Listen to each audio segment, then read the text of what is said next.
A big change at Louisville's largest employer. UPS has scaled back at Worldport and cut a shift because of fewer packages. And that means headaches for thousands of workers.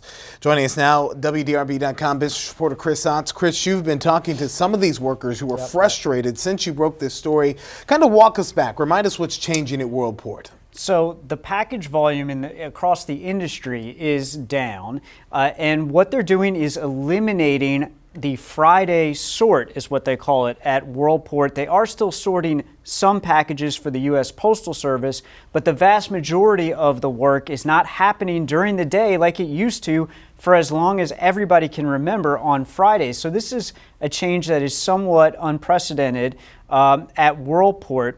And what it means is that for many part-time workers who normally work on Fridays, they're having their schedules shifted to Sunday through Thursday.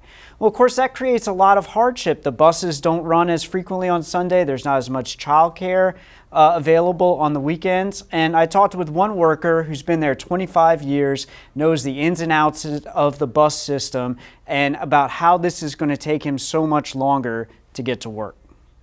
I don't like it, but it's a job. I have to get there somehow. I've had people ask me, why don't you catch a cab or catch Uber? I've tried that, not just going to work, but I caught a cab one time from home to work, and it was $37.50. So that, I mean, $37.50, that could be a couple hours of somebody's pay. Well, that's what you said. Yeah, these are jobs where you're only guaranteed 3 hours of work.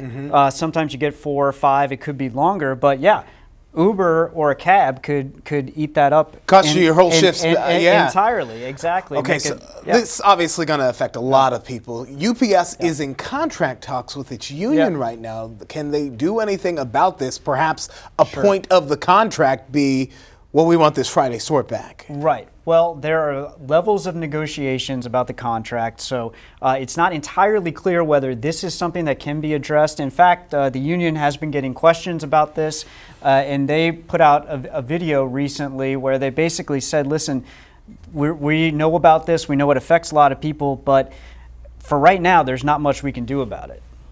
I don't have the ability to simply tell UPS they can't do this. No one in our union can. In fact, this isn't just happening here in Louisville. There are hubs across the country that are having entire shifts eliminated and members laid off completely. Fortunately, we aren't seeing that here. All right, Chris, we know that you will keep following this and what it means for those UPS workers in our area. We can look for your latest story right now on WDRB.com.